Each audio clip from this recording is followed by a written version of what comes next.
Anong ginagawa niyo dyan? Hindi niyo ba alam? Bawal magtapon ng basura dito. Bakit? Sino ka ba? Ako? Ako ang batas. Batas. Paulo pala to eh. Kunin niyo to. Kunin niyo to. Ayan, tapon niyo doon. Hoy, magtatapon ka mo dito kung gusto namin, ha?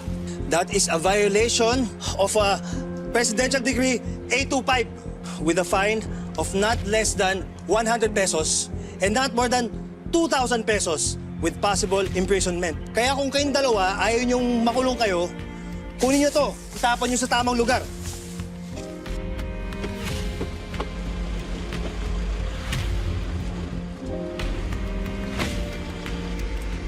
Brando!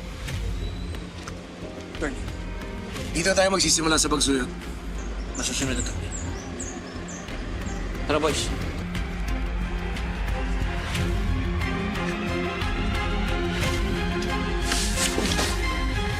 Loko ka. Ang sasabi na ito, ha?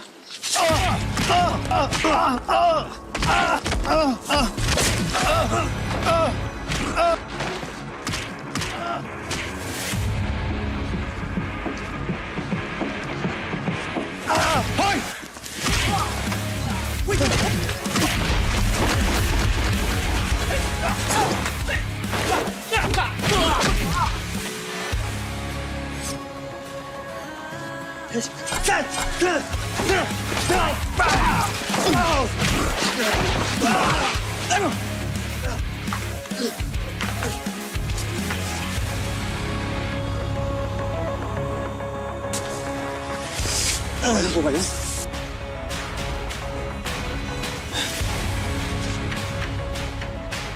Ikaw yun. Ikaw nga. Rudy Magsino. Attorney Rudy Magsino. Tama ba?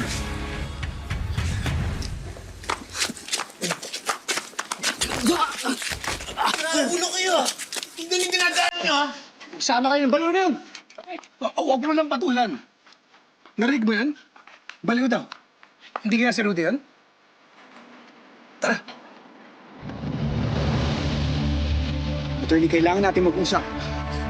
Attorney, Tulungan mo kailangan ka namin kausapin. Attorney, saan pupunta, attorney? Attorney, kailangan natin mag-usap. Kailangan mo kaming tulungan. Attorney, sabi kailangan namin tutulong mo. Kailangan natin mag-usap. Bitawan mo ako! Ano ka ba? Kailangan natin mag-usap. Sino ba yun? Sino ba yung sinasabi mo? Attorney Rudy ba sino na yan? Hindi ako yun. Bakit mo ba ako kinakausap? Layan mo ako!